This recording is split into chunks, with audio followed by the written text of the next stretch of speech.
Hi, I'm Deshaun Scarborough, Executive Director of the Arkansas Martin Luther King Jr. Commission. I come here today with a great surprise for you. We now have the contents of the program from the Harrison, Arkansas event, our Nonviolence Youth Summit Part 6, entitled A New Beginning. This was the first ever Black History program in the city of Harrison, Arkansas, and I am so happy to have participated and become the sponsor of that program. This event was monumental. It brought students from all over the state of Arkansas, from Jonesboro, from Pine Bluff, Little Rock, all over North Little Rock. And guys, we met at one location to experience the same thing, to bring everyone together, all races from all creeds, for all origins. And we did just that. And we're going to share that with you right here today. I have a dream that one day every valley shall be exalted. Every hill and mountain shall be made low, the rough places will be made plain, and the crooked places will be made straight, and the glory of the Lord shall be revealed, and all flesh shall see it together. I have a dream today.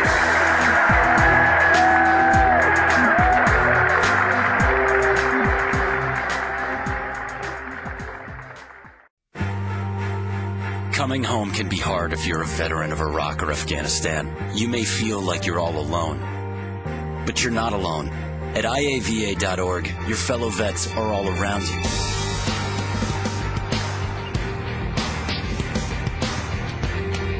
Join our free online community, get the resources you need, and connect to other vets who know where you're coming from. IAVA.org. We've got your back.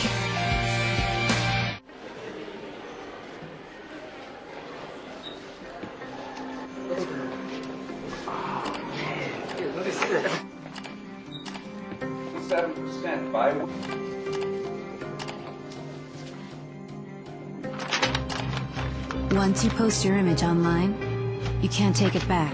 Anyone can see it. Family, friends, anyone. Remember, think before you post.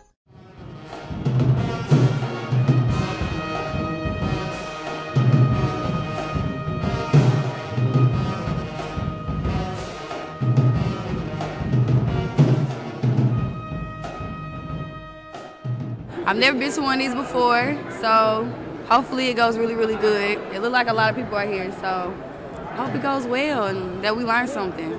Everybody takes something out of it.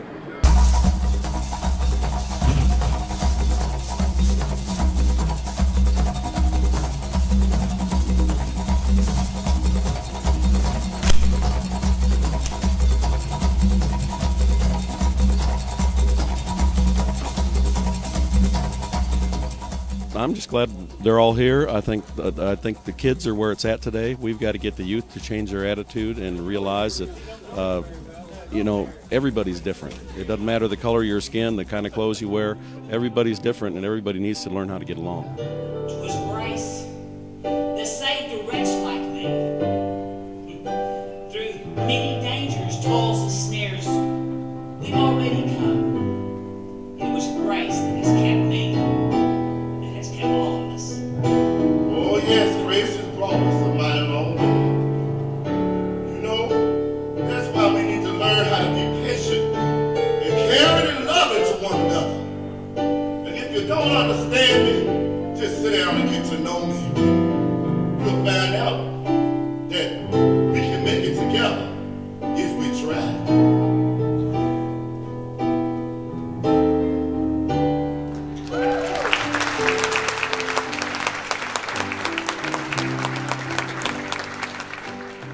My name is Charles Jones. I'm the principal of our Jenna Academy. It's the North Rock School District. I'm here because the King Commission is putting on a great program here in the city of Harrison.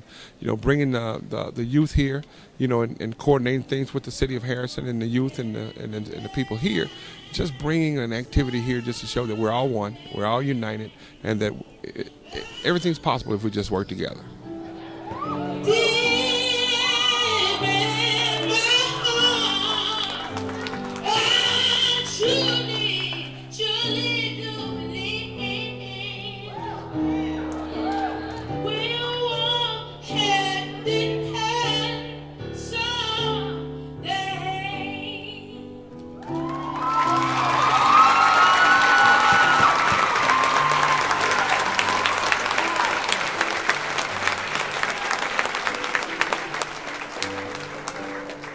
Yes, we shall overcome someday. Deep in my heart, I do believe that we shall overcome. Black and white together, Jews and Gentiles, we shall overcome. Someday we'll have tears in our eyes, but we shall overcome. Someday we will be running and jumping and playing because we have overcome. I do believe deep down in the bottom of my heart, we shall overcome someday.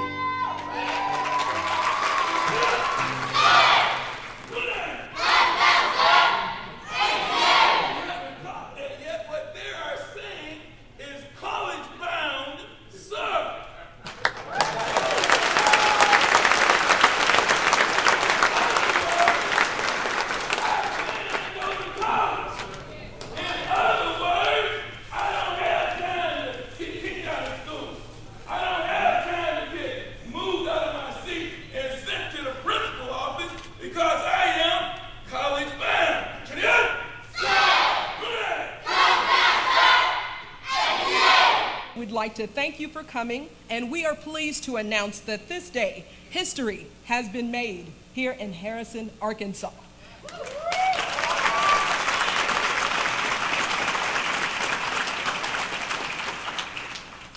Through the vision of our executive director, Mr. Deshaun Scarborough, and in partnership with the city of Harrison, Arkansas, today's Nonviolence Youth Summit marks the first program dedicated to building positive race relations within the city of Harrison.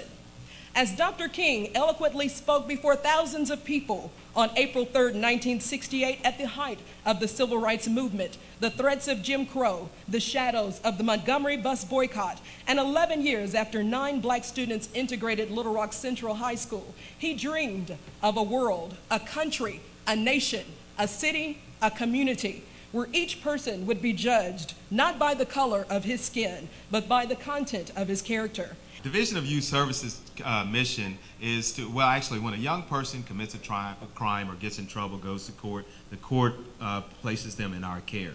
And we have facilities all across the state where we work with those young people to get their lives back on track. Our role in this, and the reason we think that it is a good investment of our resources, is when we got there, we were just basically taking care of kids when they got to us.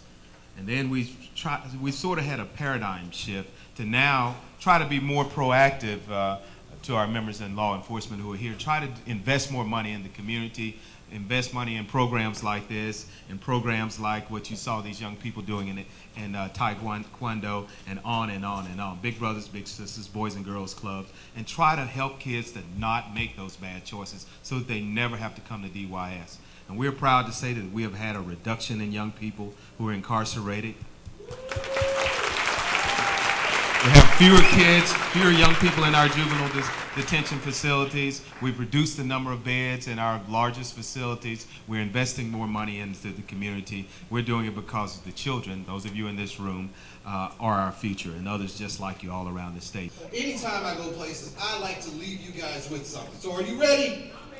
Are you ready? All of the schools in the house, are you ready?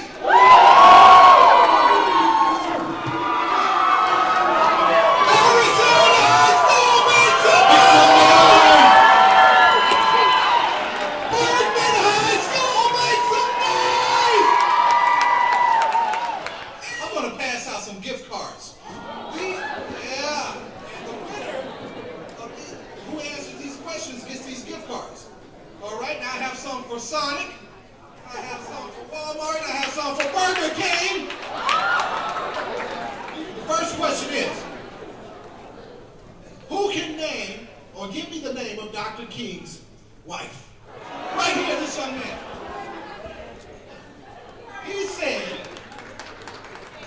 Coretta Scott King. Is that right?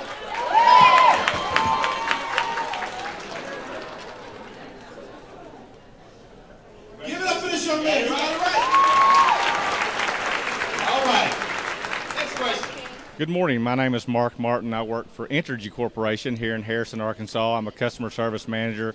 Entergy is glad to be a corporate sponsor of this event that we're working on today, and we welcome all the people to Harrison, Arkansas. This is a great event for all the students, and we are looking forward to a great day here today.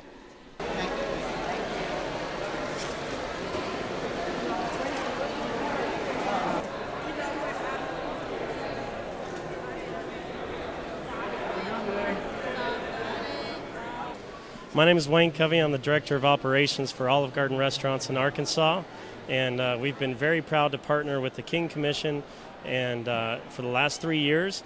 This is our first time doing one of the youth summits, but we've done Day of Service for the last 3 years.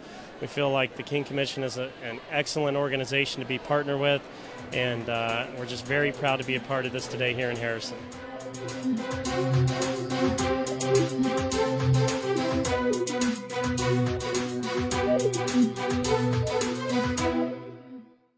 Good cholesterol versus bad, Woody Page. It all rides on the lipoproteins. The higher the HDL, the lower the risk of heart disease. I mean, this is a guy who shed 30 pounds in 2 months. He tackled his sleep apnea, too.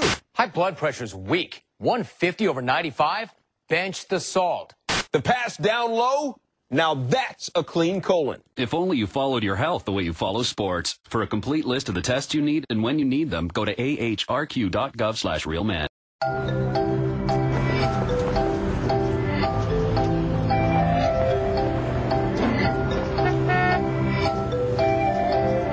These things we count on every day started as ideas. Ideas from the minds of African Americans. Support minority education today so we don't miss out on the next big idea tomorrow. The United Negro College Fund. A mind is a terrible thing to waste.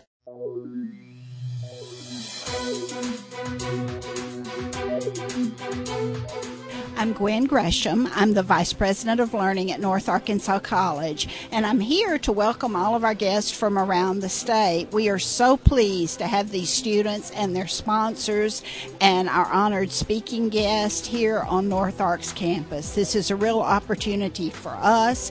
It's an opportunity for our Student Government Association, which is helping to organize the event and get students signed in, and we are just delighted to have this group here in Harrison on North Arkansas College's campus. Surely anyone that would be in like a teen Christian chat room would be an okay place to be. You know, and kids nowadays are saying, but I'm not doing chat rooms. I'm on, I'm on Facebook or I'm on my social networking page. Well, guys, that really is. Anytime you are out there communicating with others, especially communicating with people out there that you may not have met, that you do not know, then you could be putting yourself at risk. You could put your family, your friends, your school. So you've got to be very cautious in what you do. You know, this is Casey, the girl that we mentioned, and now we have a new young lady, unfortunately, that lost her life, a 16-year-old from Van Buren. So these are the stories that are going to be told. Y'all think of this. Look at you in the center here, okay? And then let's say you had 400 friends. So each one of those little guys represents 100 people. So now you're thinking, okay, well, I feel comfortable with this 400 people. But do you realize that any of those 400 people could take anything you post, a picture, a comment, anything, and then repost it out to their friends and their friends and their friends. And so therefore, even with friends of friends, everything you post online, everything you put out there, you be absolutely sure it is something that is going to reflect well on you and that you are going to be proud of. Guys, you've got to be careful in what you do because your information is going farther and wider. I'm going to turn it over to Miss Lane, and she's going to tell you some stuff about Harrison that you probably don't know. Lane, that's go. right. That's right. Here's what I want to know. When you heard you were coming to Harrison for this, what were your first thoughts? What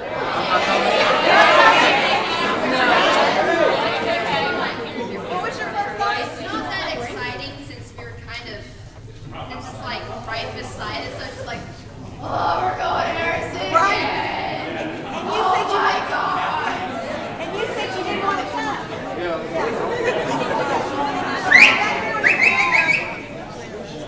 What was your first thought? Honestly, I thought I was going to be hanging by a tree.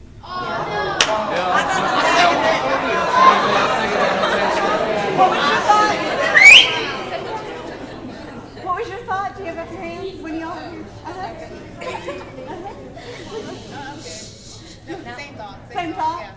Because you know how it feels when somebody judges you, and that's the impression they have of you, and you know it's not right. And we face that all the time. We were talking about, did they judge you because you're tall, short, band, not band? Harrison has gotten tagged with this image of being a racist community. And I want to talk a little bit about where that came from. Part of it's history, and part of it's what's going on today. The history part started back in the early 1900s. Did y'all have a chance as you were coming in to see the display about Harrison out in the back? It surprises a lot of people. Harrison had an African American community, a vibrant, strong African American community in the 1900s. And the folks lived together. There were black-owned businesses. There were blacks that lived in the white community in the area. They had their own school, had their own church, which were the same building, but about a block from here. Very much an integrated, involved, working community. But what happened came along the lines of an employment strife. And if you've watched like the Occupy Wall Street stuff that's going on, you know when there's a lot of unemployment and things that happen, that all the tension and frustration come to the surface. What happened was they brought the railroad through here.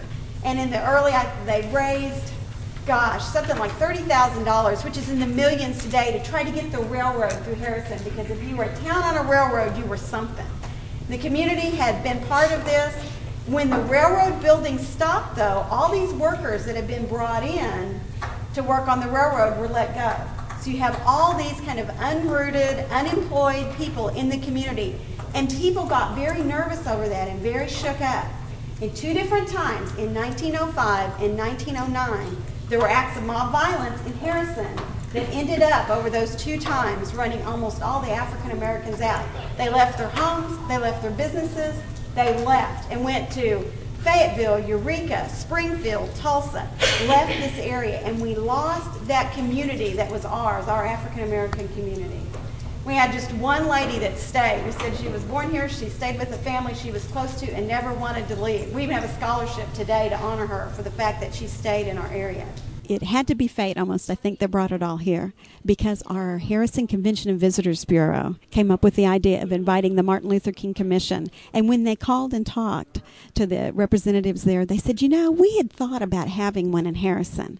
And it just came together from there with community sponsorships and the idea of being able to bring so many people in and get to spend the night here. And so what this allowed us to do was to really make ourselves available and be able to showcase the community and bring our own students from all of our area schools that would not get the opportunity to be able to experience something like this. We could bring them in and allow them to share in this cultural event. It has been tremendous, from the talent, from the drama, from the speakers, and just the great support from all over the state that we have seen for this. This will make a mark on our students from this area that'll last them for the rest of their lives. It was an opportunity, I believe, for the city to partner with the King Commission to have a new reputation, a new legacy being born. And I think this was a step in that direction. So I'm so proud of what has happened with the young people here. You have no idea what you represent. You are what America was meant to be. When I look and I see all the different ethnic groups, and they're not just sitting together in one place, they're working together. They're struggling together. They're learning together. I can feel the spirit of a beloved community.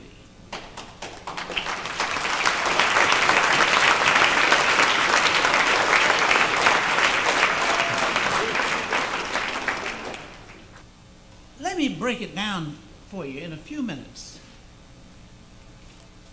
It wasn't about race. Now, I know we got books written, we got scholars who've done all kind of research and all that. No. Race and racial segregation was a symptom. It's like having a bump on your arm. The problem is not the bump, it's the thing that caused the bump.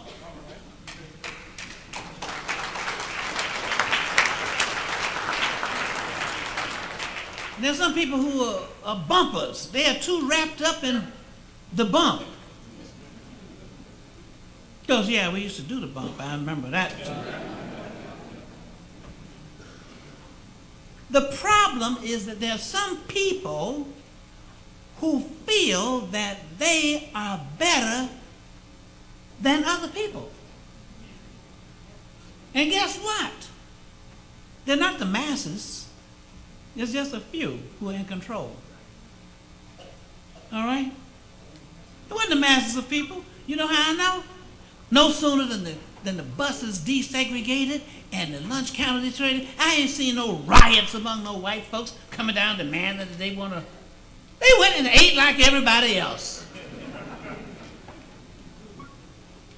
So you have this false image that all these folk over here because of it. Everybody after you.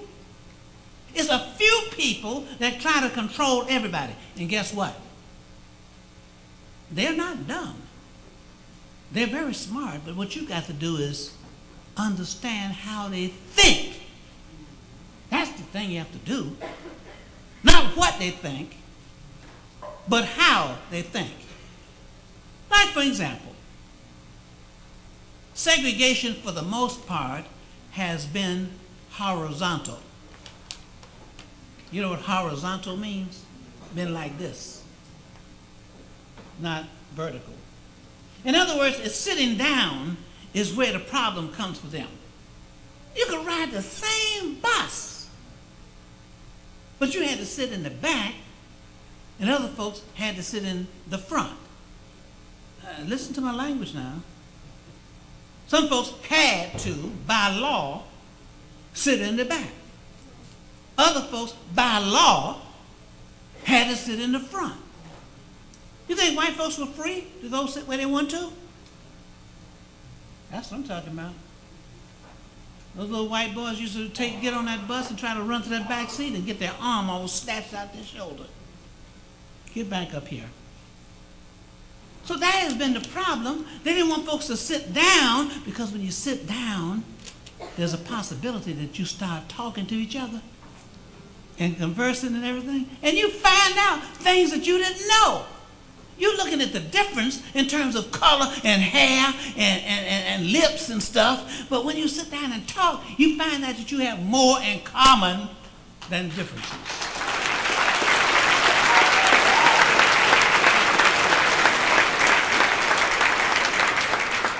I hope they take with them how great our community is, how nice everyone is here, how clean our town is, and hopefully they've had a great experience while they've been here.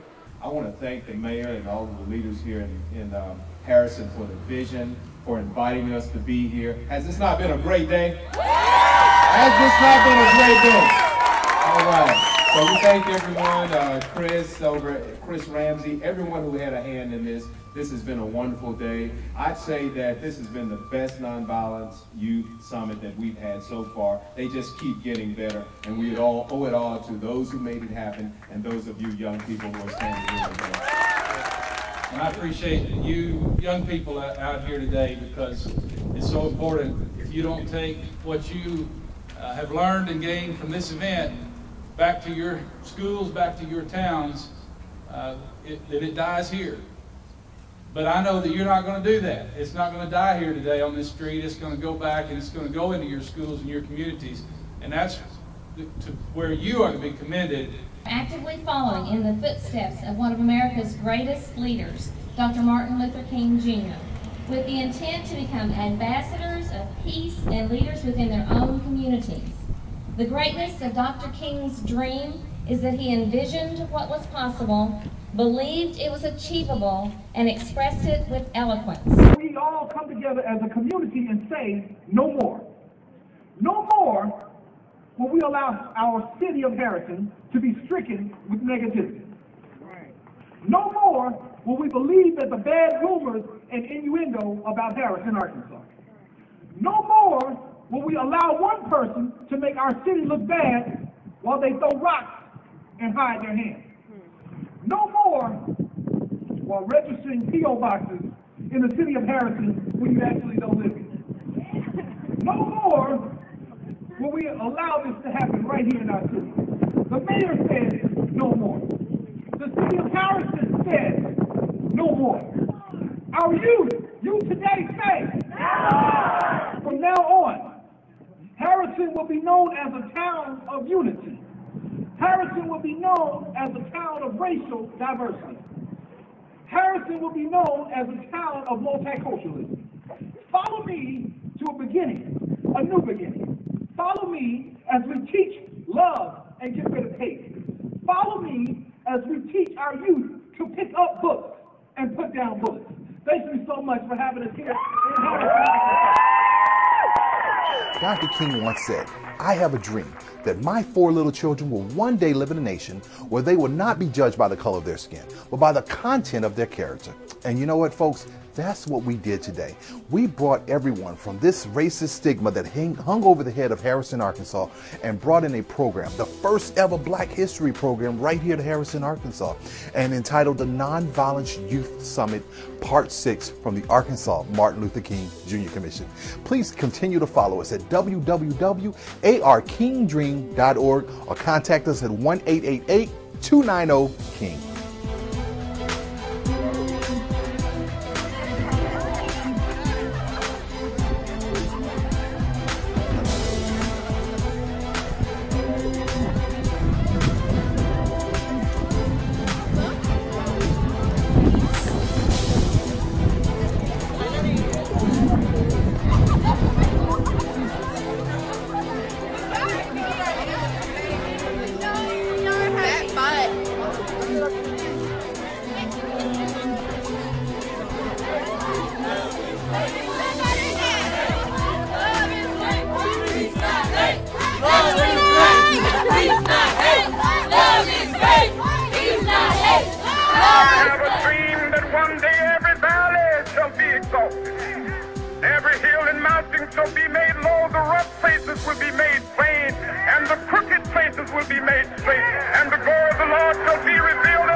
I